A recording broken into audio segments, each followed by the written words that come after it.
Dan's been training dogs since you were, what, 8? Well, 7? 10, I think, was the first 10, time, yeah. right? Tricks, though, only tricks. So he's been training dogs since he was a little kid. Started training bird dogs professionally, I think the first time when you were 14, 15, really young. 16, yeah. You were, okay, so I'm going to get it a little bit off, but that's okay. And he's always trained dogs, but about 15 years ago, he started training dogs one-on-one. We had kennels in our home in Pacifica for 10 years, Yep. and it very much became a me or the dog scenario, and somehow I ended up giving up my career to come open this with him. Smart. Because I run businesses, and he trains dogs, so it's a good... Yeah, it worked out well. It worked out really well. So we've been here for 6 years or so now. Yeah. On January 27, 2016, in the Bayview district of San Francisco, a violent attack took place inside this dog training and boarding facility owned by dog trainer Dan Perata and his wife Natasha Koral. What the dogs want more than anything is love and praise. And so our vehicle for delivering positive reinforcement since the day that we opened is a love and praise based method. The one consistency that we have has been using that love and that praise as the reward. And it just takes more time. It takes more time to do that with a dog with separation anxiety. Some of those dogs with us can take 10, 12 weeks. It's managing their energy is what it is. It really is. It's really how we do everything around here. We manage their energy, our energy and our dog's energy with eye contact, when and how, also with voice, timing and tone. Right? Touch. We do talk a lot about being a good decision maker for your dog, because you should be a good decision maker for your dogs. Make terrible decisions. I've had Tank since he was very little. Dan Perata has been Tank's trainer before. I completely trust him and his training facility. He had been living at this facility for months, probably 2 months when this incident happened. I went every single day for training sessions with Dan and Aaron. Allison had come walking in for her lesson with Tank and Aaron, and Tank was in his kennel, and she came back and was kind of walking around while Aaron was going to get his gear and stuff. I think that this particular incident, he was just really, really high energy, anxiety. He got out, he jumped up on me, and I didn't correct him in the way that I had been trained to by Dan and Aaron. And I think when Aaron stepped in, Tank misperceived that as a threat. Tank is in an enclosed kennel. You'll notice I flip up an orange flap, so he can definitely smell Allison when she walks in the room and she engages him and says, "Hi, Tank." And then I flip that orange flap over. I haven't opened the door, but I'm telling him stay. As he tries to burst out, before I've given him the okay command to come in, he's very excited. He wants to burst out. I close it twice in his face and he stops. The third time I open it, I tell him stay. He muscles through before I can get the leash that's in my right hand on his collar, so he breaks away from me before I can put a lead on him. I really need to make sure that when I'm around Tank, I'm confident and assertive and not letting him jump up on me and not giggling and pulling back like I was in the video. So then he starts jumping on her, and I try to coach Allison to get him to jump down. She tries a couple verbal commands of down, and they prove to be ineffective. So this is when he comes after you the first time? Yeah, so I try to intervene and reach underneath his chin to grab his collar, and he immediately starts going for my hands, and so then he starts lunging at me, and I'm backing away to try and get my footing and assess the situation and try and correct him. And then so he engages. The first bite he got was on my, like you saw him backing away, yeah. And he gets me on the left side of my abdomen. And then... and he went on a 2.5 minute full-blown attack, which, you know, Aaron was fighting pretty much for his life there because Tank did not stop. He was relentless. After that, once he starts like going again and again, I engage him and I try and pin him, which was when I was throwing him down on his side with his legs facing away from me. And as I did not have a grasp on his collar, then he broke away, started biting my arm. Then that's the point where he shook. And then I called for my employee, Ivan, to grab that is a taser to crack it. And the ionization in the air is usually just enough for the dog to stop and take a look. So he was tased? Is that why he's calmed down? He was not tased. It was cracked in the air, not like so at him, but he was not touched. What I did was he was still coming at me, so I grabbed his collar and twisted it so he would stop. And as he calmed down more, I relieved pressure so that he would just stay there. But since I was bleeding profusely from my right arm from the puncture wound and trying to, assess the situation is what happened, Allison was in hysterics at the time, so I'm trying to call my employee to call for help. I'm trying to call out for her to, take her to a different room, get her to calm down, and then I'm trying to assess the damage to myself because I was under the impression that I had just been bitten on a major artery. This was a sustained, horrific. It's a very hard thing to watch. And the employee, the dog trainer, did everything he could to keep that dog from going further. But Allison was panicked. She Dialed 911 and then she called animal care. Yeah, animal care and control. While the attack was going on, she got on the phone and made those phone calls. So yeah, then ACC came down and paramedics and the police. Aaron got bit up pretty good. That was handled. We had our vet come down and take a look at Tank. And then ACC pressed charges on Tank. Not myself, not Aaron who got attacked, not my wife who owns half of the business, not Allison whose dog it was. So we went down to vicious dog court. Do you solemnly swear under the penalty San Francisco's vicious and dangerous dog hearings are the city's quasi-judicial administrative process for dealing with dogs that have displayed aggression or menacing behavior. Such a hearing's only purpose is to address the dog's behavior and decide what to do with the dog to protect the public. The hearings are not designed to punish dog owners or dog handlers or award monetary damages for injuries or make any findings beyond the question of public health and safety. Why don't you mess with the dog? Yeah, we went to the court and Saddler lady and the lieutenant were there. And so she got up there and lied, bald-faced. Flat out made shit up. It sounds to me like it's a fairly aggressive method of training. And she said that the dog had jumped up on her in a friendly way, and the person training the dog had grabbed the leash and yanked it, and the dog turned around and then attacked. This dog was forced to respond in such a manner after being abused, and somebody was using a tool that they didn't know how to use to correct it. It just sounds to me like this is a dog on the edge of his coping skills and is now being assaulted and finally snapped. We have cameras in every room in this facility, and we film. We film just for incidents like this because it's a great learning tool to see what went wrong, to know what happened. And so I was baffled that she would get up there and just make stuff up. He didn't even have a leash on him, and that her lieutenant sitting right next to her would allow that. Do you not know we sent down the tape of the incident? And she didn't. And I said, well, why are we having this hearing? And it's like, well, we don't like their training techniques.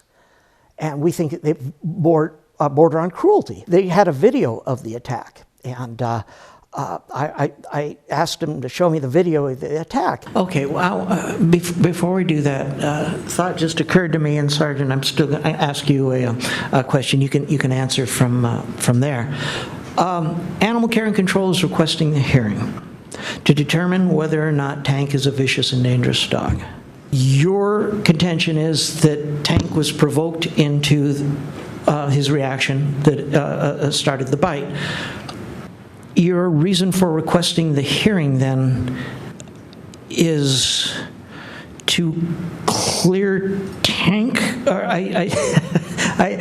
you see the point I'm trying to make? I think that he is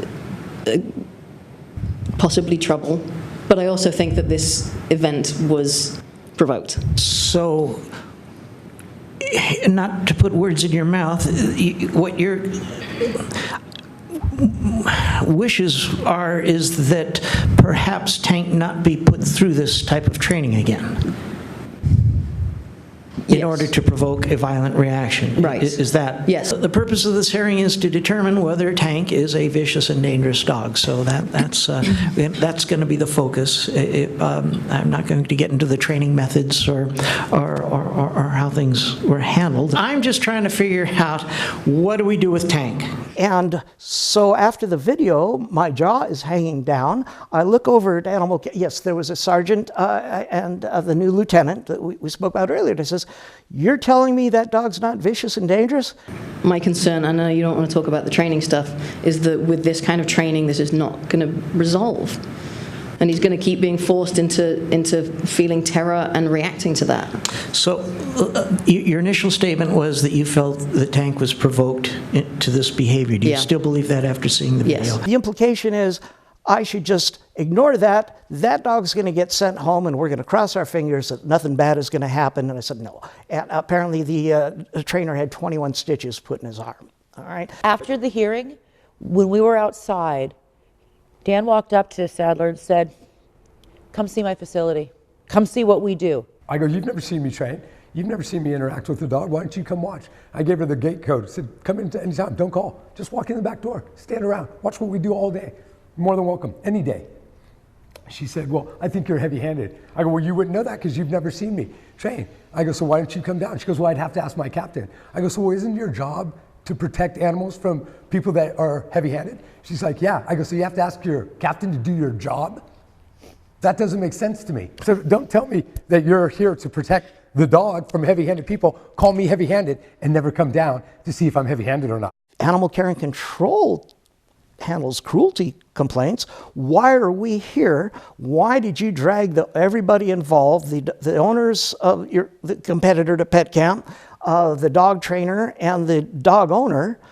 Everybody's here because you don't like their training facilities. And it just went against. It almost seemed like Ms. Donohue sent her people out, made an exception for a standing rule just to harass one of their competitors. Are John Denny's two references here the key to understanding how this particular dog hearing came about?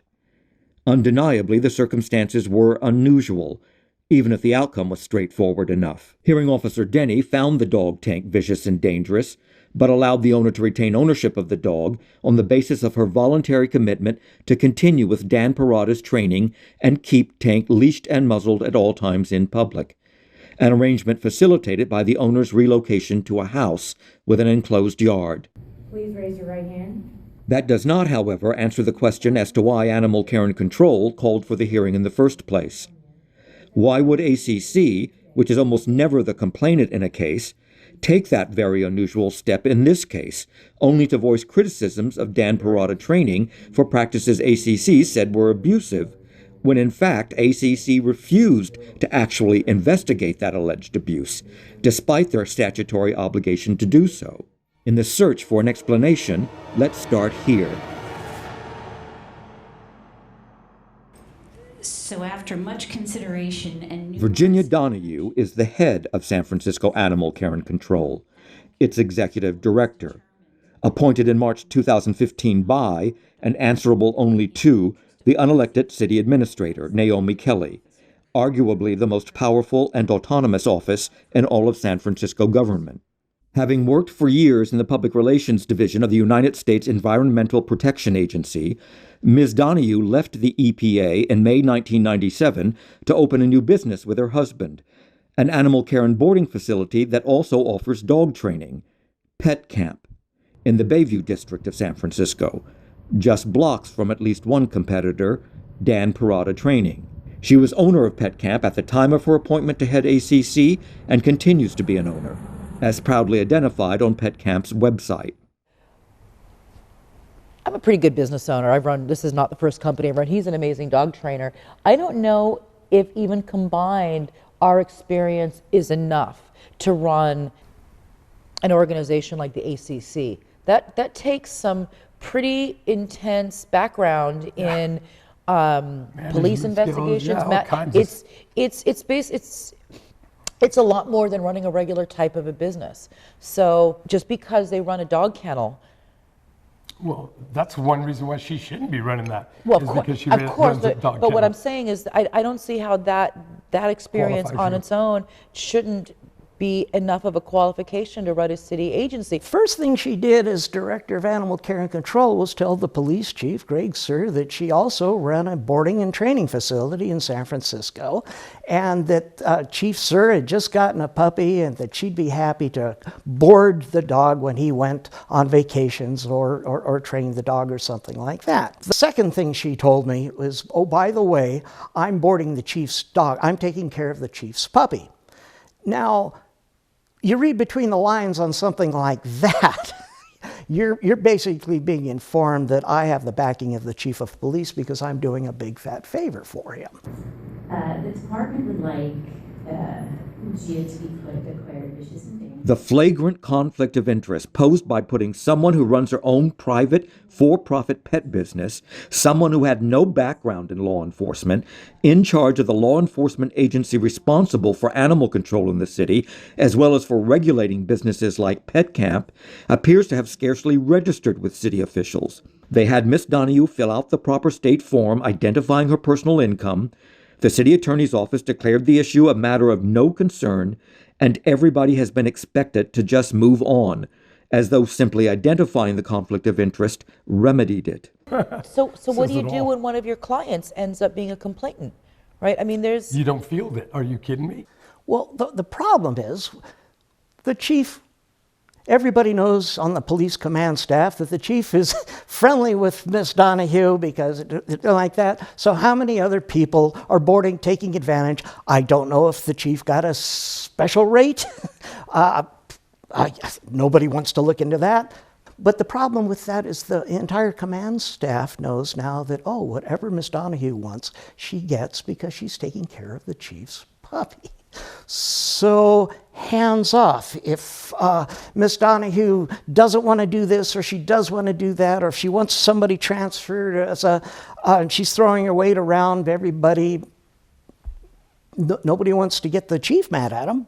And I understand that it functions where the ACC was a beneficiary or a contributor, that there was advertisement for Pet Camp. Yeah. That there's been multiple events where somehow Pet Camp received the benefit of that. Not to mention singing Pet Camp's praises on Animal Care and Control's government website and putting Pet Camp flyers into ACC animal adoption packets. But as we'll see, this hardly exhausts the possibilities for self-dealing mischief here, especially in light of the fact that nobody can know exactly who Pet Camp's clients are because no such disclosure is required, even if there were somebody investigating the opportunities for misconduct by Ms. Donohue. But maybe first it's worth considering exactly what the legal bar for misconduct is in this regard. There are several laws which lay out incompatible activities that a public official is not permitted to engage in, all essentially forbidding the use of the time, facilities, equipment, and supplies of the city and county, or the badge, uniform, prestige, or influence of the city and county officer or employee's position for private gain or advantage. So, for instance, when Executive Director Virginia Donohue signs a formal statement indicating she will recuse herself from any law enforcement decisions relative to state laws governing animal boarding facilities, leaving such enforcement to her employees, is this recusal even vaguely realistic as a solution to the question of private gain or advantage from also being the owner of Pet Camp? ACC employees don't have to be told what to do in any particular situation in order to benefit Pet Camp. They just have to have the reasonable expectation that their boss has a normal interest in protecting and promoting her family-owned business. Speculation, of course, is one thing. The tell in the case of Dan Perata training, the one extraordinarily unusual aspect that lets us know something is really not right here, is another thing entirely. Miss Donohue's laid it out that she does not consider a dog attack that happens in a grooming and training facility to be documented or to be given any attention. A dog trainer is attacked and sent to the hospital at a training facility. I think that counts as a bite, but Miss Donohue said it's not. She's had incidents at Pet Camp, I know of at least one, where someone got bit and injured out there. But because she doesn't consider that a dog bite or notable or even to make a police report, nobody pays attention to it. This policy can be seen in action never more clearly than in the case of Mask, a dog that had already bitten 3 people and was being held in custody by ACC, pending an official decision on what to do with the dog after a hearing on November 16, 2017. That very evening, the dog bit an employee of ACC, sending her to a hospital for emergency medical attention. But when the Deputy Director of Animal Care and Control wanted to schedule a new vicious and dangerous dog hearing on this latest incident, Executive Director Donohue squelched the idea. stating, "I'm not comfortable sending a dog to VDD hearing for in-kennel behavior." ACC never even informed the dog's owner about the bite. It almost seemed like Ms. Donohue sent her people out, made an exception for a standing rule just to harass one of their competitors. And I'm sure if you spoke to one of her competitors, they were outraged. They couldn't believe. They went to the Ethics Commission. They don't investigate bites on a dog trainer in facilities, but the they did mine competition here. they do. The director of ACC owns Pet Camp right down the road, which is my competition.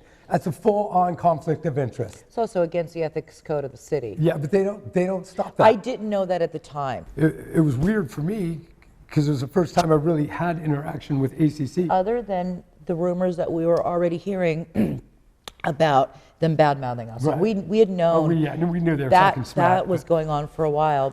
So this rumor that started with the ACC has spread to the SPCA and back and forth, and we hear crazy things, and we reach out to these people. I've reached out to the ACC. They refuse to come in and see what we do and how we, because then that would take. they'd have to stop lying. They'd have to stop lying. Yeah. We have dogs that we could have helped that the ACC would not, either one, not allow us to help. She called me back 2 days later and said, "I've tried. ACC won't release the dog to you." For ACC to tell anybody that I'm not able to train their dog, I don't see how they could do that. These could be fine dogs. Yes, I suspect they could be.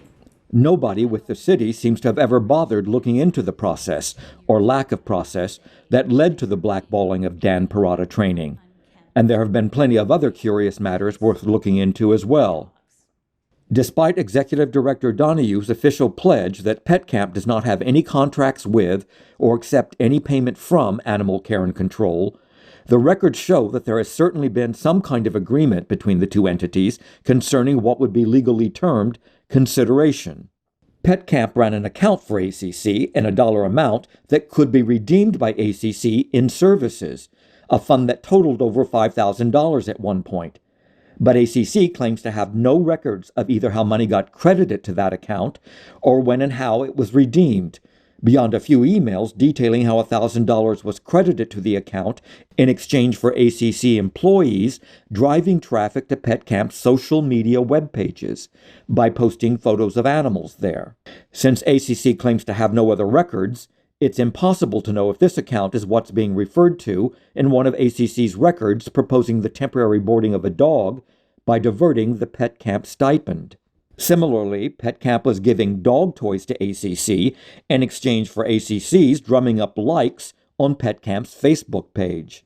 And after Pet Camp delivered an aviary to ACC, and the record left it unsaid whether this was a donation or some other arrangement, an inquiry to ACC elicited the report that Ms. Donohue had been consulted and said the aviary was a donation, but it was never clarified whether Ms. Donohue was speaking as the Executive Director of Animal Care and Control or as the owner of Pet Camp. And back to the question of what gets investigated and what does not, and why, ACC records indicate a complaint to ACC of alleged animal abuse at Pet Camp, which apparently went uninvestigated. It's not as though objections to all of this have not been voiced. Even though I've talked to attorneys, and I think at one point my attorneys did send a cease and desist letter, I don't have the money to sue. But it's this challenge, right? Do we find the mental balance to fight them? Or do we continue to let them damage us? Because I have no idea what my losses, how I can even begin to quantify them. Well, I tried. We reached out to the Ethics Commission. They never got back. I'm sorry, we're both a little heated about this. Yeah. I followed all the steps for the Ethics Commission. I've reached out to the press. We went to our district supervisor to have this conversation. She wasn't interested. Well, who sets the standards? Nobody seems to know. I asked for a grand jury investigation. Never happened. That's why I went to the whistleblower saying that we've got problems. Ms. Donohue is allegedly using her power as the Director of Animal Care and Control to harass her competitors. Well, it's no surprise to anybody, but Pet Camp is the #1 sponsor for Animal Care and Control, and they brag about that on the Animal Care and Control website. I said, this is just a little too cozy. And so I thought the Ethics Commission should take a look at it. Now, the city administrator defends Ms. Donohue's being a partner of a co-owner of Pet Camp, and by saying, well, her husband is running it all now, she has nothing to do with the day-to-day operations. And I said, well, stipends, sponsorship, and they don't talk at the dinner table. I mean, the money that that Pet Camp gets from city employees, like the police chief, wink, wink, nod, nod, that money goes into the same checking account, does it? So she benefits directly by Pet Camp doing well. And it seems to be a no-brainer to everybody except the city administrator. So, and I mentioned all this. I just didn't go straight to the whistleblower. I sat down with representatives of the city administrator's office, and I said, hey, we got a big problem. Eventually, after being stonewalled and then kill the messenger was pretty much what the city administrator's attitude was. I went to the ethics commission and said, this has got to stop. That doesn't go very far. As a matter of fact, you could do a whole series on how the San Francisco whistleblower unit needs a whistleblower investigation. Okay, this is just, if you blow the whistle on somebody who's like downtown, they can fix it, and it's just too cozy. I made a complaint to the grand jury about it as well, and very disappointing. I guess you have good grand juries and you have. It's just a coin toss, but you've given this information, a lot of this information, to the press, and you've never had them actually run a story on these ACC city administrator issues. Right. No, they're familiar with it. Given the obvious potential for ongoing headaches from hiring somebody with such a blatant conflict of interest, why would City Administrator Naomi Kelly appoint somebody like Virginia Donohue in the first place? And why would the city keep her in that position in spite of the ethics complaints? Not having a customer list, one can only speculate about how relationships involving Virginia Donohue and her Pet Camp clients, some of whom may be city officials, might be affecting city actions or agency policies. So instead, let's just look at the official reason for hiring Ms. Donohue. From the beginning, one principal excuse has been advanced by the city for looking past Ms. Donohue's indisputable conflict of interest. From the office of the city administrator who hired Ms. Donohue. Her 18 years of experience in the pet care industry was considered an asset to the ACC, particularly given the city's efforts to design and build a new shelter. Around the time Ms. Donohue was hired to head ACC, the city and county of San Francisco was embarking on plans to remodel this functioning 1893 municipal railway building into a new animal control facility, claiming it was the best solution to the problem of the seismically unsafe building the agency is currently housed in. I believe she got the job. One of her strong suits for the position was the fact that she had experience running a boarding and training facility, an animal boarding and training. And since the city was going to be building a brand new building for animal care and control, they felt it vital to have somebody with some sort of managerial experience. But I don't understand moving into a historically, they call it historical building, that they have to retrofit, they have to remodel, and it will hold fewer dogs and cats. For half that, you could go out to Hunters Point, build a brand new shelter from ground up that would house many more dogs and many more cats, easy parking, easy exercise for the animals, fresh air, for half. The original alternative appears to have been not building a completely new structure on available land, but rather temporarily relocating ACC and renovating their existing facility, which has to be done in any event even if ACC is not going to use it. And for ACC to use this historic building, the operations there had to be moved to another old warehouse that also had to first undergo renovation, in a game of capital planning musical chairs. Just going back to the new facility that they're trying to get built, I'm sure Virginia Donohue's putting all her marbles in that, right?